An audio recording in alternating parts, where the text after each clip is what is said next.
Hello, and welcome to episode 80 of the Critical Twits podcast, where today we bring you the final selection of interviews conducted at the UK Games Expo, covering a selection of the games that really caught our attention.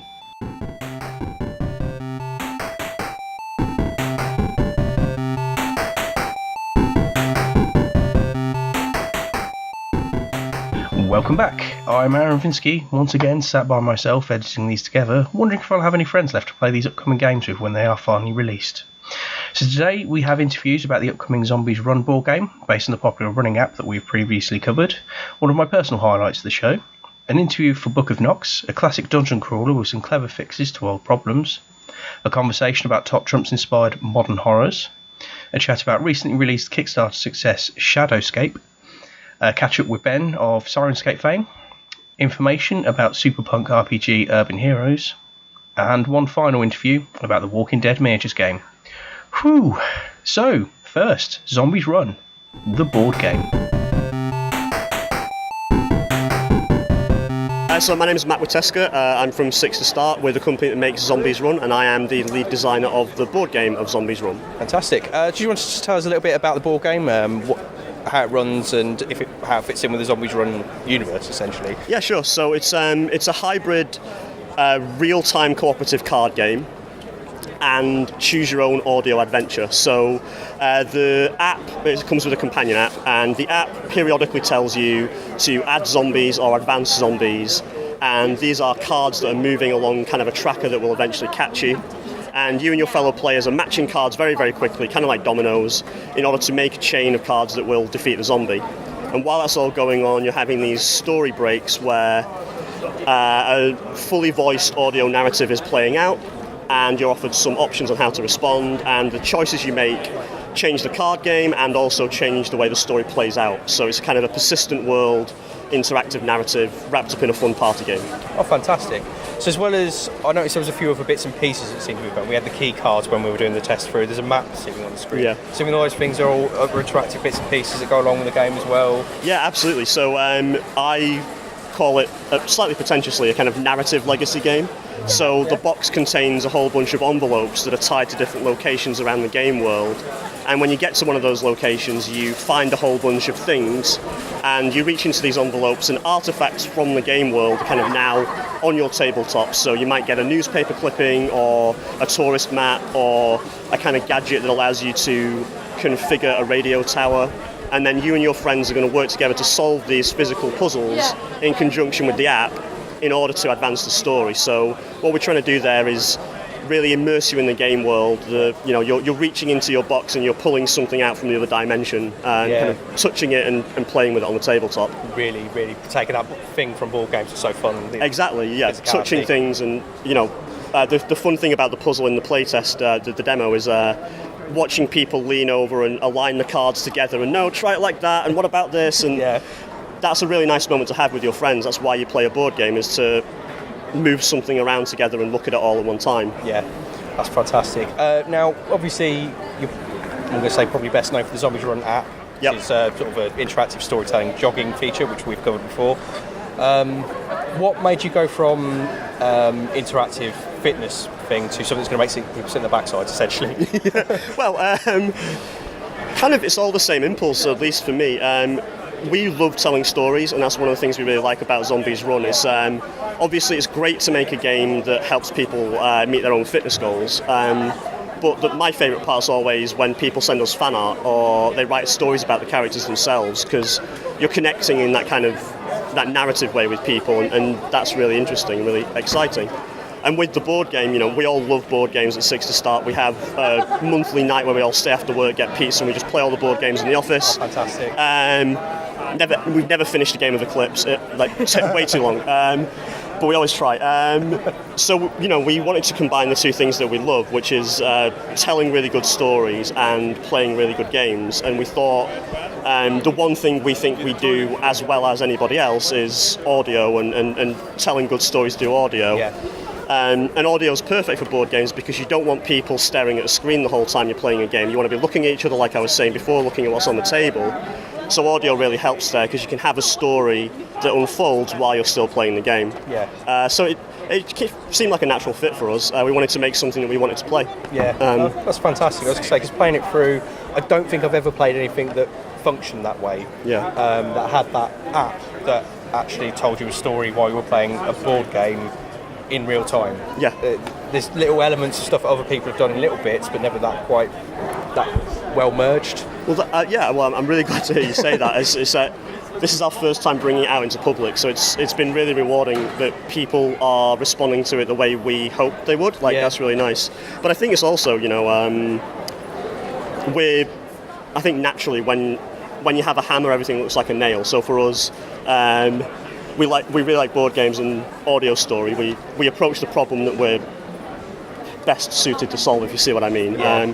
So that's why it's kind of unique. Is our skills are quite unique. Yeah, in a way. Yeah. So no, it's great that people are responding to it the way they are. It's been really good. It's been a fantastic day. Yeah. Oh, fantastic. That's good to hear. Yeah. So when are you expecting it to come out? We're expecting people to have it in their hands in December. So it's likely that when we're almost certainly going to be at Essen, we will have copies for sale there. Yeah. The app might well not be completely finished by then, because we have to record dozens of hours of audio to fill in all the interactive story. So recording and editing that is going to take the rest of my year pretty much. Yeah. But some of it's finished because you played it today. Yeah. Some more of it will be finished by then. So we might well be selling the game, and people will be able to access a kind of pre-release audio to play along. But the full final release is going to be December. Fantastic. That sounds really good. So from experience of beta test, well, it wasn't really beta testing, you had the earlier version of the Zombies Run app and stuff, where you were still developing features. You were very quick on the ball with getting those things out, and what you had out was actually already really well functioning. So well, that's it. I mean, one of the good things about coming from the app space is you learn how to kind of put out a minimum viable thing that people can actually use and enjoy, and then build it up while people are still playing it. So we've done that a lot, which is good, because we need to do it now. But no, that's brilliant. Well, looking forward to coming out. I think I'll be definitely pre-ordering it, to be honest. So there's a chance to, because that's great to hear. Well, thanks a lot. Yeah, no, thank you. Cheers, mate. Thanks a lot. Cool. I am hugely excited about that, although I am beginning to worry about my love of End of the World games. Anyway, now we have something more Victorian fantasy based for you, the Book of Nox. So I'm here with Christopher from Shed Games to talk about Book of Nox. Correct. What is Book of Nox? Book of Nox is a Victorian horror dungeon crawler. It uses a fog of war system and has a rolling dungeon as you're going through. The mechanics uses opposed dice rolls with D4s through to D10s. We have a story-based campaign narrative that you go through.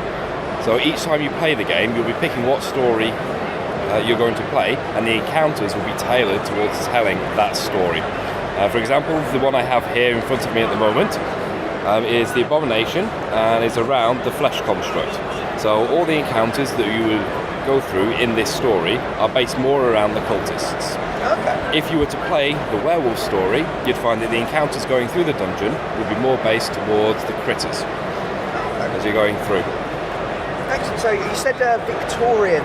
It's Victorian, yeah. Most dungeon crawlers are Fantasy sweaty men with broadswords and goblins. We have 7 playable characters. You've got the gentleman with his manservant, the lady. We have the immortal, the American, the cursed one, and the invisible man. Who is just a base with some footprints. Yep, the footprints are sculpted into the base. Excellent. So, I really like that. He does have an invisible ferret too. That's very cool. I like the fact that American is a class. It's tickled me. Maybe.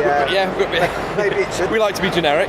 What kind of enemies would you be coming up against? You mentioned the flesh construct. In the story behind the game itself, you are coming up against a group of cultists called the Door Knights. Okay. They have been causing problems in Victorian London, and the society which the protagonists here are a member of have been tasked specifically to deal with this cultist problem. They have recently managed to get hold of a book that the cultists were using, the Book of Nox, and the cultists have been using it to open portals to arrive into Victorian London and trying to, subvert it, if you will, from within. Yes. The society have now got this book and they're trying to replicate the magics contained within it. However, it requires a human sacrifice normally. And since these are the good guys, they won't do that. They've been performing animal sacrifices, and the portals themselves are going a little bit strange. Okay. So whilst they can open the portals and take the fight to the cultists, they can't target where they're opening. Okay. So at the moment, these portals are opening in random areas in the vicinity of where the cultists are based. Okay, yep. Where that is, the society does not know. Whether it's another place on Earth, whether it's another realm, unknown to them. And as they're going through, their mission statement at the moment is to explore these caverns, map them out, and take the fight to the cultists where found. Mechanically then, is it very different to other dungeon crawlers? Is there anything unusual going on with that? In terms of the core mechanics of how the dice roll, it is opposed. So you can, on your stat lines, you've got a melee attack score, a ranged attack score, and a defense score.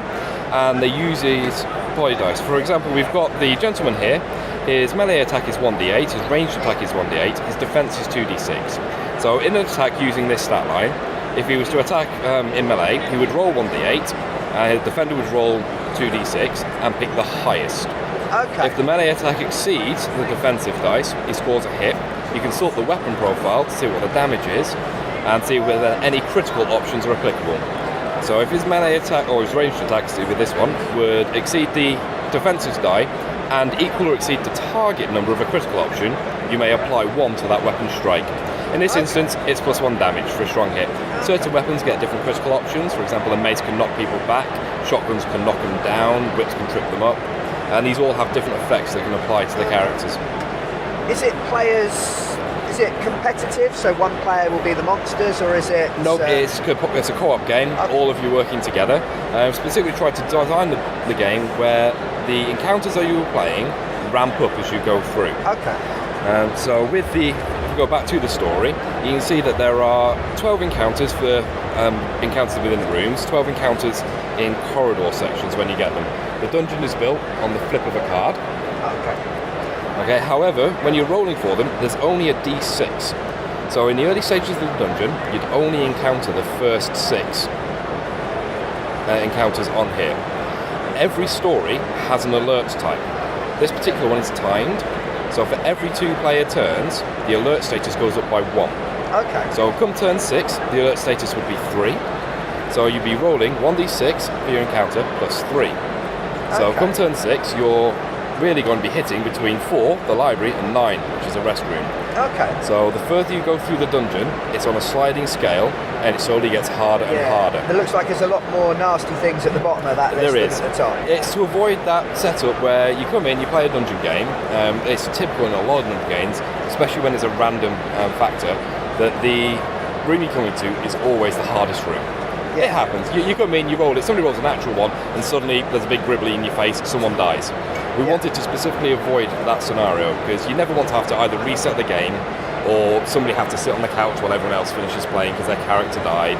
So in this way, you'll start with you'll never be able to hit the hardest ones in the early rooms. On the flip side to that, come the later stages of the dungeon, you won't get the easy ones either. It literally ramps up as you play the game to a final crescendo. My Warhammer quest, I've wandered into the very first room and the Minotaurs appeared. Exactly. Cool. I've got into the end and had all the goblins turn up and go, oh, this is just really dull, there you go, roll dice, done, get on. And that's exactly the kind of thing we're avoiding with this mechanic here. Is to make sure the game, or it's the same with the wounding. Our wound mechanic is endurance, and it's your ability to not be hit by the blows that are coming in. Once that hits 0, that is the first time that steel has hit flesh, and you take an actual wound. It's not just an arbitrary number. Once your endurance gets to 0, you take a wound and you take a penalty. So if you're hitting the leg, you take a penalty to your movement stat, and you role play that through the rest of the dungeon. You're taking a head wound, you're taking some of your modifiers to other stats. You can die, but on the chart it's at -2. So the first time you roll on the table, you can't die. But you can pick up negative modifiers to future hits. Once you've rolled on the table and taken the penalty, your endurance resets to half, and you keep playing. So theoretically, in a single fight, you can hit Endurance several times and pick up a couple of wounds. But you keep going, and then you play on with those wounds. Okay. Obviously, the further you go through the dungeon, the more wounds you take, the more likely you are to eventually be being killed. So there's only so much you can take before they put that sword through your heart. Sounds a little grittier than I've got 400 hit points, now I've got 300 hit points. It's definitely, it's more narrative based. It's not just pure maths. It's every time something happens, there is an effect, and you play with that effect. You play the story that's going on. I can't help but notice the really nice sort of terrain and stuff you've got set up. Does that come with the game? Yeah, everything that's laid out in front of you is inside the box. So it's 3D resin tile sections, doorways, trapdoors, resin column, and metal miniatures. You also get the AI cards for the dungeon creation and dice. The rulebook is a free PDF online. Oh, right.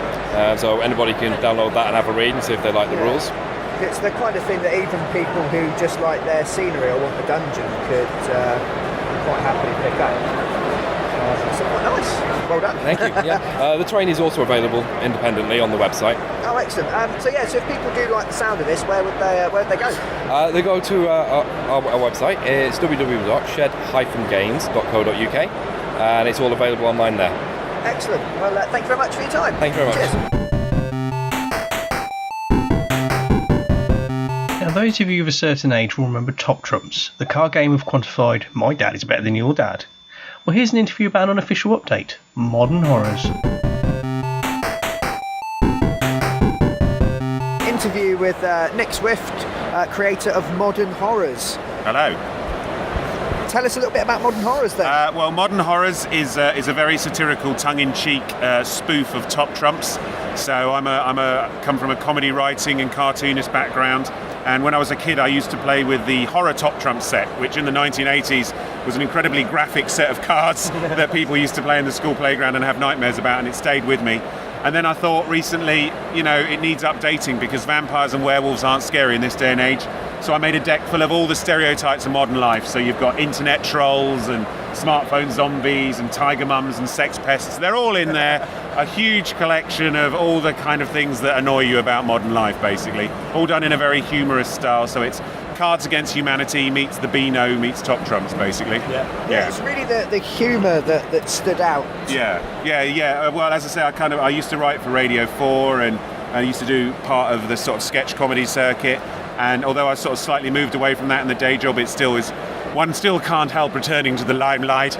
So I thought I'd bring some of that comedic sensibility into the world of playing cards. And it's very much a sort of tongue-in-cheek novelty product that people can enjoy for a quick laugh with mates, and go, oh gosh, that's you, or that, recognise themselves in it, So yeah, the comedy flavour's very, very important, I think. Yeah, the arts. I really like the art style as well. I remember getting like the Beano and the Dan. They do these really sort of massively complicated, huge page panels with loads of extra details in. And I spend ages looking at all. I'm glad you noticed that. I mean, the Beano was one of my kind of influences. In fact, I kind of Whizzer and Chips. Some of your older listeners may remember some of the kind of comics that were a bit more edgy and a bit more subversive. Yeah. So there was one in the 80s called Oink, which was basically like Viz for kids, and that was a huge influence on my young mind. That sort of very detailed but very edgy humour. Calamity James in the Beano, he was the kid whose stuff was always going wrong to him, and each panel was filled with something new to look at. So yeah, that's the kind of artwork I enjoy and I create. Yeah. So did you do the artwork as well? I did the artwork as yeah. So I write it, I draw it, I turn up at Games Expos and try and sell it. That sounds exhausting. It is. I'm knackered. I'm absolutely knackered. So obvious question then, where do your talents end? Well, I walk across water. No, I don't do maths very well. So there is a limit to my talents. But in terms of a creative project, I enjoy doing this kind of stuff. So hopefully we did this on Kickstarter. Hopefully we're going to do a sequel next year. So we're going to do our version of Happy Families, which was a game I used to play as a kid. Yeah. Except of course the Modern Horrors version would be Unhappy Families. So that's what we'll be looking at. Excellent. Fantastic. So if people like the sound of it, where can they go to pick it up? You can find it online on Evil Amazon, or you can go. There are independent comic shops and stuff that have it, like Gosh Comics in London, and and shops in Bristol. So yeah, we're all over. But yeah, definitely find us online. There's a website, and on the Facebook page is where I'm constantly publishing new stuff. So we live in terrible times, as you guys know. So in age of Brexit and Trump, there's lots of material to work with. So constantly coming up with new designs on the Facebook page. So you should check it out there too. Fantastic. That's great. Thank you very much. Awesome. Thanks, guys. Now, you're going to be asking, 2 dungeon crawler games in one episode? Why? But this one's a little different. Shadowscape. We're here with Blaché Yes.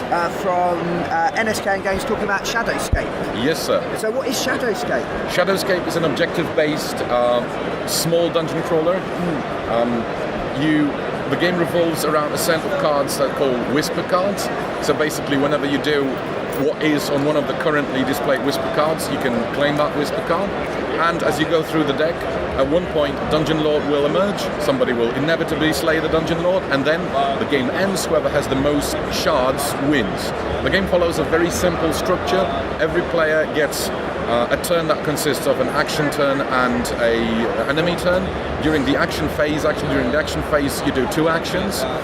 One of the actions, every hero comes with 4 action cards. You choose one of those cards, perform what's written on it, or completely ignore it and just move. And then you flip the card to reveal a different action. And you do that twice during a turn, after which you draw 1 fate card from the deck. The fate card will tell you which enemies activate. Those enemies will move around the board and perhaps attack the heroes. Now, one important thing is that every action you perform can be boosted using the fate cards you have in your hand. Those fate cards come with symbols which you can discard to make the action better, so you can hit harder, move faster, heal better, or be more thorough when you're searching for treasure.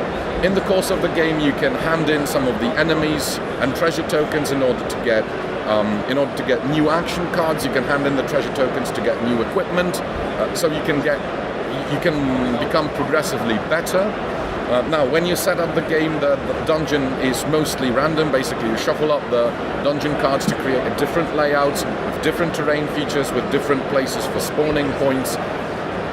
And, well, you have 13 playable heroes, 5 different dungeon lords, and 2 modes of play. One of them is fully cooperative, one of them is competitive. The competitive one, if I may add, is pretty vicious. It can get pretty ugly. Oh, good. Yeah, sounds good. I mean, the thing that made me come over, you said it's a mini dungeon crawler. Yeah. The box is tiny. Yeah. Yes, the box is tiny. I really wanted to make a game because, as you can see, and probably the people listening to this can't, but you can see that this takes up most of this rather middle-sized table, right? Yeah. So it's a game with a little box, but it's a big game inside. I mean, it's not humongous. Your regular gaming table, your kitchen table is enough. Yeah. But still, what I wanted to make is a game that, has a nice small box. You can actually take it with you somewhere without a problem, or you can fit it on your overcrowded gaming shelf also without much of a hassle. But then it kind of sprawls into this pretty cool game, very dynamic, quite fast playing. The first time you play it with 4 players, maybe it'll take 90 minutes, but usually you should be ready for something like about 60 minutes of gameplay. That's fantastic. So a little travel pack that's easily put out and over in a reasonable amount of time. That's Right. very cool. Can you tell us a little bit about the Mistfall universe as well? So it's part of? Yes, Shadowscape is the same universe as Mistfall and Heart of the Mists, and it even says that on the box that it's the same game. It's a dark fantasy universe which was first created for Mistfall, unsurprisingly, which is a fully cooperative card-based adventure game.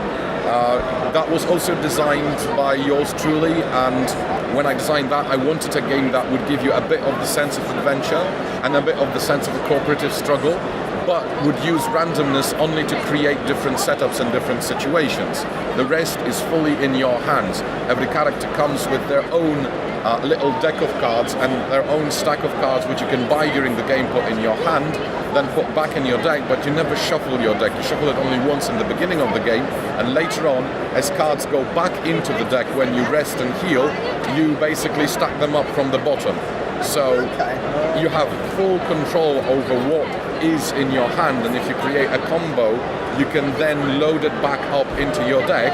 So if you get into a sticky situation during the game, a specific encounter, specific enemies, if you sit down, put your heads together with your players and find a way to do the most effective thing, you won't be foiled by a random card draw.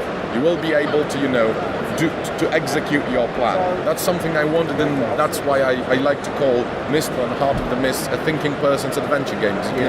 You can figure things out, and it's I can say that from players who like it, who enjoy it, it's very satisfying to go through it. Although it's a much heavier game than Shadowscape. You're looking a bit into the Mage Knight range when it comes to the level of complexity and the depth of Mistfall and Heart of the Mist.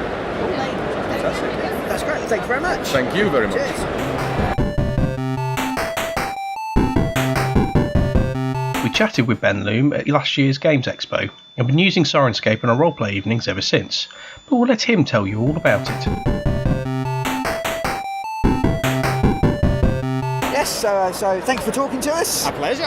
You are the mastermind in chief behind Sirenscape. I am. So what is Sirenscape for those that don't know? Sirenscape is an app that creates beautiful, immersive, dynamic sound effects and like a movie-like soundtrack for tabletop games. It's designed actually specifically for game masters so that they can get their attention back on the players. Just a couple of touches and you've got explosions of sound and horror and wonderfulness.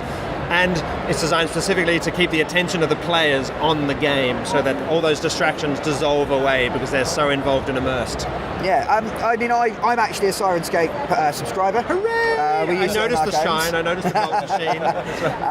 And I think one of the things I really like about it is the options there, because a lot of the stuff that I've tried to use before is a song. Yeah, that's right. Yeah. And Sirenscape doesn't work like that. No, not at all. So how does it work? Yeah, so say you're in a game, you're in a lovely medieval town, so you bring up the Red Dragon City Raid sound set. It just sits there ready. When you're ready, you touch Peaceful Morning, and Sirenscape swings into action.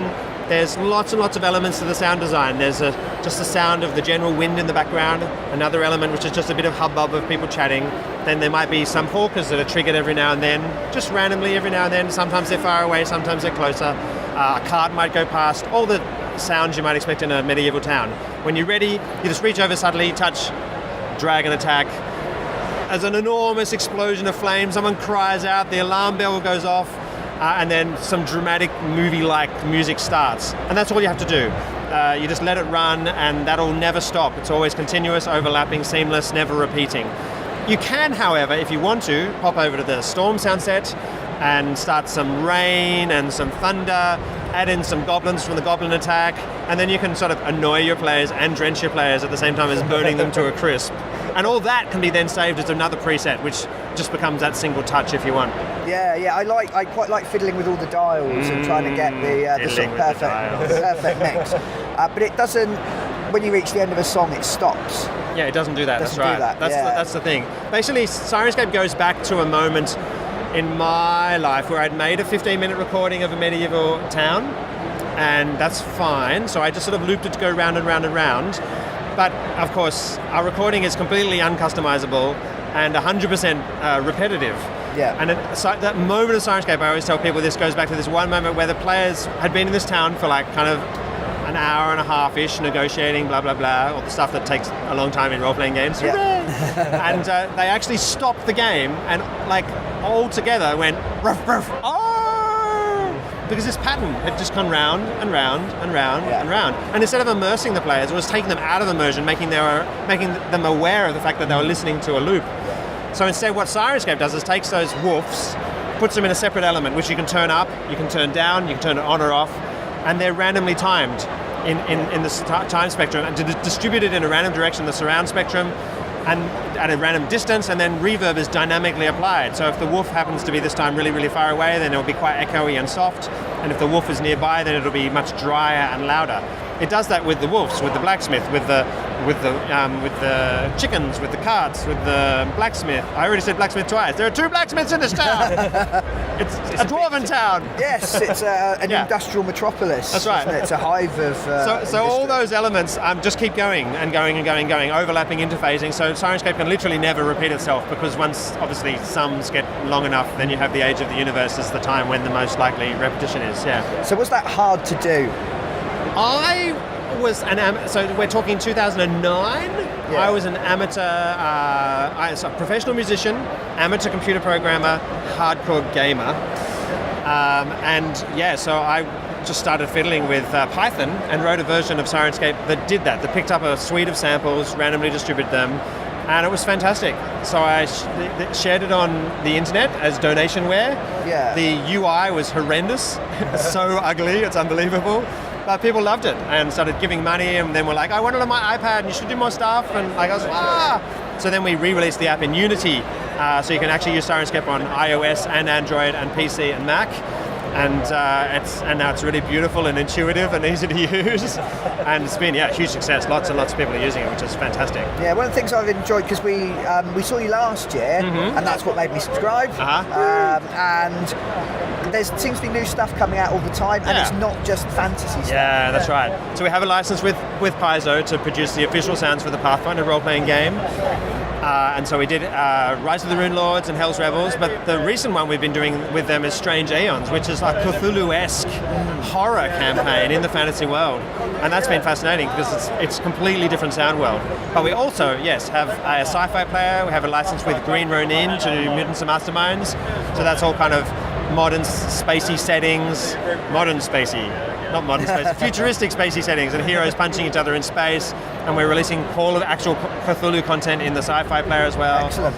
And so there's trains and car chases and the net running like out of Shadowrun. And we've been playing The Sprawl, which is a cyberpunk RPG, and the players tend to get their contracts in a bar.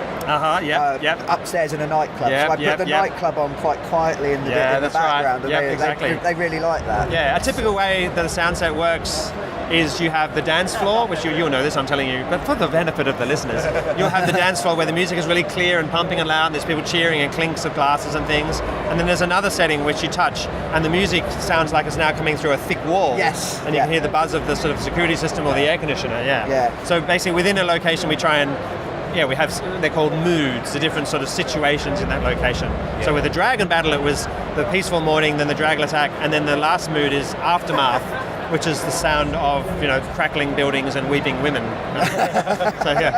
which we need in our RPGs. Yeah, definitely. What's going on for you in the future then? Where's this going? Yeah, so things we've done since last time we spoke to you. The Sirenscape Sunset Creator came out, so now users are able to take our content, mix and match it.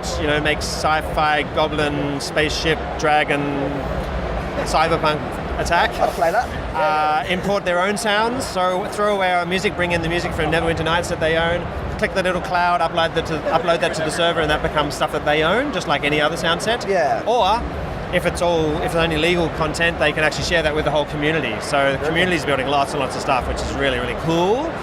We're also releasing day and date with Paizo sounds for the Starfinder game, which is super fun, because that's going to be a big role-playing game. It's obviously got that incredible Paizo support, so the universe is going to be incredibly rich and beautiful and well fleshed out. So we're building starships and weird alien planets for Starfinder, which is super exciting. Excellent. Cool. Sounds great. Plus, what else? You can have the sounds of Catan and Boss Monster and other board games and card games in the board game player. I do quite like there's some of the buttons for Catan, like the bar and sheep and things like that. I just like to click them occasionally. Yeah, my 12-year-old girl loves to spam the sheep. The best thing about the Catan sound set, I reckon, from when I play, is when you roll a 7 in Catan normally, or Catan or Catan or whatever you say it, you get the robber, and it's like, the robber, okay, how annoying, too many 7s, and you move the robber and then you get to steal the thing. In Sirenscape, there's a button that has 60 recordings of a robber being a smartass. And so maybe you hit the robber 20 times in a game, you hear whap, whap, whap, whap. You know what I like about this situation? Is I get your stuff and you can't do anything about it. But there's 60 of them, so every time you play Catan again, you're going to have maybe a different one, maybe some you've heard before, and then something completely different that you've never heard. Yeah. So it kind of adds that level of fun to the game. Yeah. I think lastly then, last year you told us some interesting tales about how you built some of the sound sets and got some of the samples. Yep. What's been your favourite sample to create so far? Probably the one I'm most proud of is the Red Dragon, and maybe we should pop over after and you can put the sound of the Red Dragon roar here. But I'm most proud of that because it's my voice, and I have this lovely fluty kind of tenorial voice, sing beautiful Irish folk music and things in a lovely way, light and beautiful. But the Red Dragon is very, very, very butch, and so it was fun because using pitch shifting and formant shifting and other fancy kind of audio processing, I've actually created something that sounds very epic. The dragon from Gen Con, the Gen Con sound set, we have the sound of attending the show at Gen Con, and then a dragon attacks some zombies and everyone gets eaten and flees. And we collected samples at Gen Con of people crying out and being brave warrior women and scaredy women and brave warrior men and scaredy nerds and things. And the dragon in that set, it was like a 9-year-old boy. So this little kid went, rah! And once you process that, then it becomes this epic, massive dragon, which is super cool. Oh, but so many, I could probably go on for like 20 minutes now. But yes, it is fascinating. The leather armor in the fighter sound set is me just literally shaking my laptop bag, which is very, very cool. So, my children and wife walk past my studio, and they sort of look in with pity and confusion, and, as I'm shaking some weird object or bashing against the cupboard or, scraping Lego across the floor to get a claw scratch for a dragon. It's very funny. I want your job. Sounds awesome. It is a very, very weird job, which is amazing and fantastic, and I would have never, ever expected, 5 years ago that I'd have a big growing company with, making... So someone's starting Sirenscape, our stats say, at the moment, every 60 seconds in the world. Really? So that means since we started, there's... how many? At least 11. Yeah, that's right. 11 people have started up Sirenscape and are using it for a theatre show or for a dramatic book reading in a school or just to write with. Lots of writers say they put on Brindletown to get themselves, over that kind of block and get them into a medieval town or whatever, or a dripping dungeon or an elven vale or whatever. Plus obviously role players using it in tabletop games. Yeah. Matt Mercer's using it in Critical Role, which is like just fantastic. Maze Arcana use it. Lots of other podcasts and Twitchers are using Sirenscape, which is cool.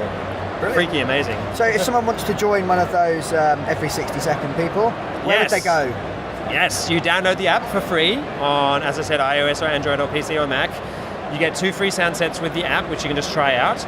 And then usually people buy a couple of things, something that might be really useful, like a dungeon. I don't know, when would you use a dungeon in Dungeons and Dragons? Yeah. And they test them out, and then as you discovered, there's a massive long list of content on the left-hand side. And so there's a subscription option, which basically unlocks the entire fantasy player for £5 per month. Everything will be released during the period of that subscription you gain permanent ownership of. So it's actually kind of a heavily discounted way of getting to own lots and lots of stuff. And that's about it. Yeah, make sure you jump by the forums or the Facebook and the Twitter and ask questions, and there's a fantastic community of people who are really willing to help. Excellent. Thank you very much. Our pleasure. Speaking of RPGs, we stumbled across Urban Heroes, a Garth Ennis-inspired superhero RPG. Have a listen.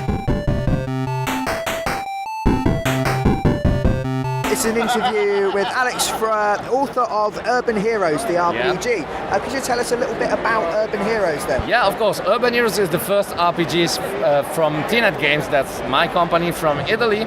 And it's an RPG about superheroes in the real world.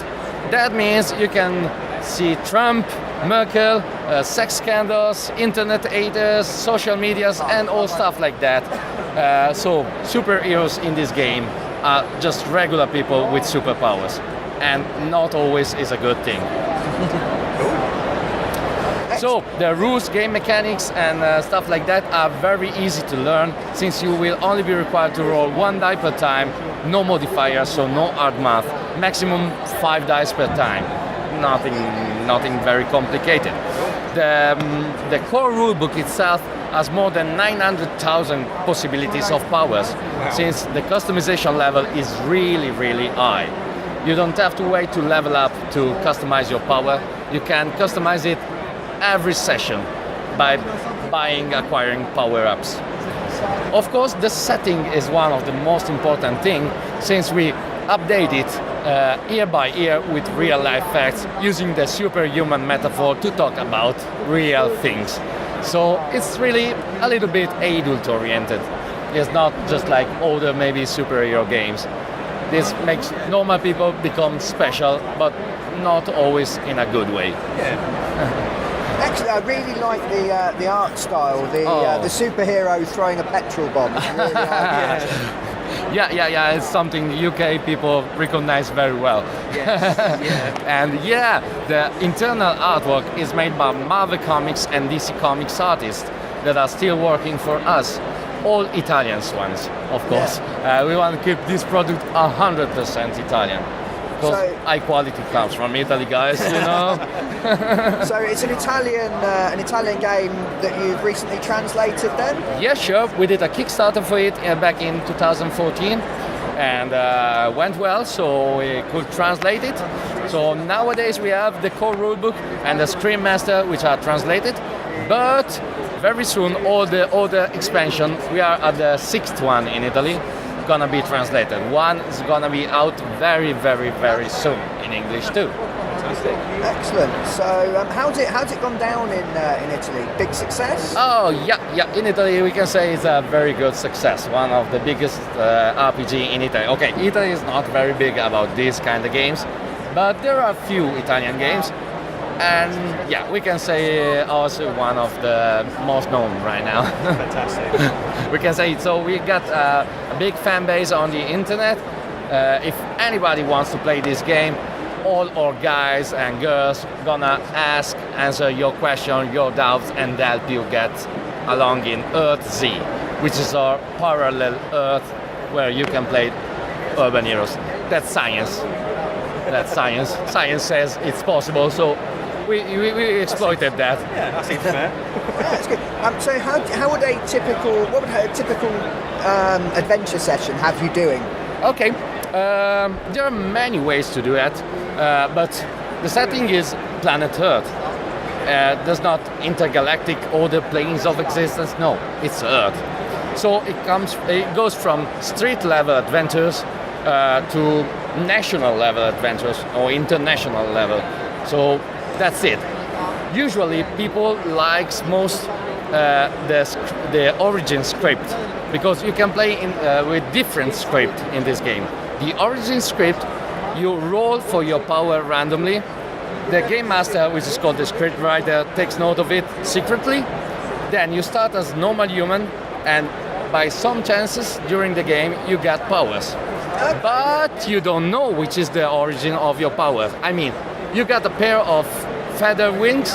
Are you a divine or genetic hero?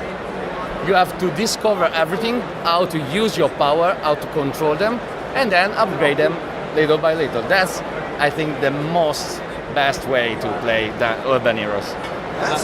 Yeah, I like that. Cool. Excellent. Where can people find the game then if they want to check it out for themselves? What, sorry? Where would they go to find your game? Oh, okay, on a web shop.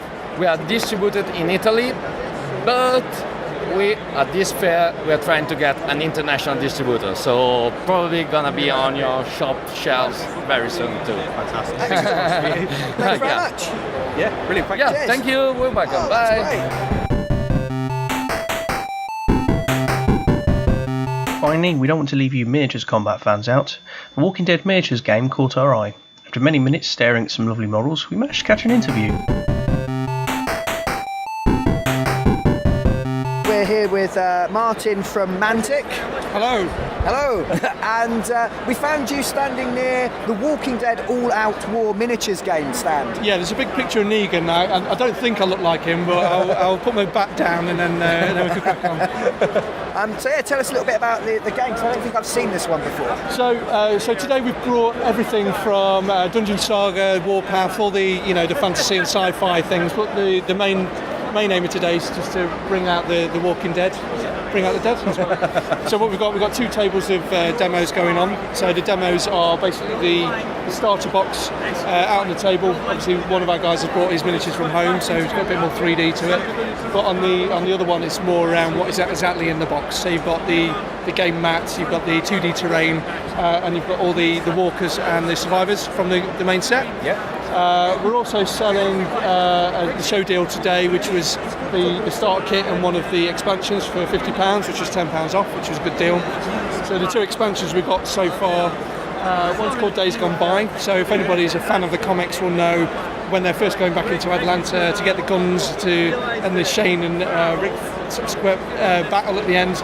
That's what that one's all about. Okay. And then we've got Miles Behind Us, which is where they first get to the farm, meet Herschel and the family and all that kind of thing. So coming up, we've got a wave 3. I think it's around August at the time, and then obviously it follows on from there. We've also got a show exclusive, which is the Me and Clementine, which has gone quite well today. Sold out yesterday, and that's so basically the IP is around the comics. That's the only one that's not part of the comics, it's part of the computer game. So it's a slightly different set of models. So. Yeah, that's cool. Yeah, cool. How does the game itself function then? Is it people versus zombies, or is it people versus people with zombies in the middle? The latter. Cool. So you're playing against an opposition. The best way to describe what the walkers are threatening terrain.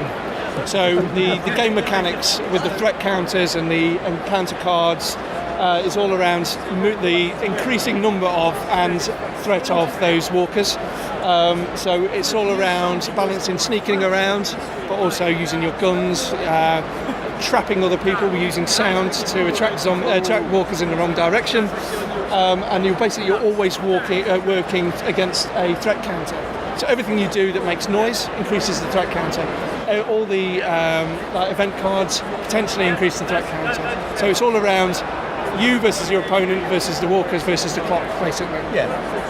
So games last around 30, 45 minutes. That's pretty good. Unless you play like me and you like shooting stuff, then they last 20 minutes and then you get eaten in the face. But yeah, it's a really good game. It's hugely popular. We've been demoing sort of religiously all day. You can play on a multitude of different levels. So you can play competitive, you can play really immersive, character-driven stuff, or you can just play for fun. You can play co-op, that kind of thing. So it's got multiple levels of the game itself. It's just a really solid game. It sounds like there's a lot going on. Is it quite a complex game, or is it quite easy to learn? Not to get into. To get into it, it's you've got the starter kit. It teaches you from the book how to start in scenarios. And then as soon as you get to grips with that, managing the threat counter, that's when it starts ticking up. When you get the expansions, then you can build scenarios into it. So, as I say, with the 2 expansions we've got there, they are scenario-driven story modes almost. So everything you do affects the next chapter in the story. So people die, then they will affect what's going to happen next. So that's very cool. That sounds awesome. What's your best moment with the game that you've had?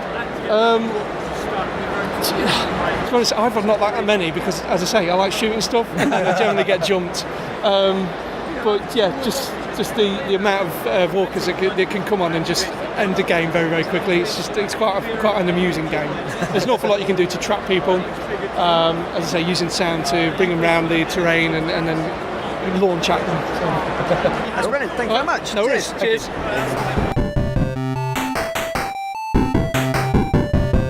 And that's all, folks. We hope you enjoyed a little insider look at these games. If you did, please like and subscribe and tell your friends, mostly because I need some new ones. You can find us on Facebook and Twitter as The Critical Twits. If you're listening on SoundCloud or a suitable podcasting app, we have a YouTube channel too. If you're watching on YouTube, would like to carry us around with you, we are available for your favourite podcasting devices. So thank you for listening. Bye.